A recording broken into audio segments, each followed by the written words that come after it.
Magandang umaga po. Gusto ko lang pong liwanagin dahil nalilito na ang taong bayan. Sabi kasi ng COMELEC, Attorney Harold Respicio, fake news ka. Kasi ang gamit ng mga automated counting machines papunta sa COMELEC servers ay private connection, hindi public connection.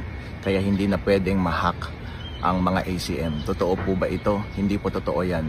COMELEC, ikaw ang fake news.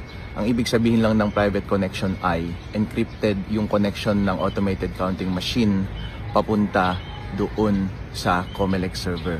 Ang point ko is, kapag corrupted yung source code ng automated counting machine, pwede pa rin ma-access yung automated counting machine through the internet using a private connection. Ang nagagawa lang ng private connection ay habang lumilipad yung data between ACM at saka COMELEC servers, hindi mo pwedeng ma-atake yung kable o yung wifi o tinatawag na man-in-the-middle attacks. Parang boxing po yan. Yung private connection ay parang helmet sa ulo ng isang boxer. Mapoprotektahan niya yung ulo. Yung private connection, mapoprotektahan niya yung network. Pero hindi ibig sabihin, mapoprotektahan niya na yung buong katawan at buong pagkatao ng boxer. Dahil meron pa rin pwedeng ibang lugar na pwedeng atakihin yung boksingero. Pwede pa rin siyang suntukin sa katawan. Yun po ang point ko.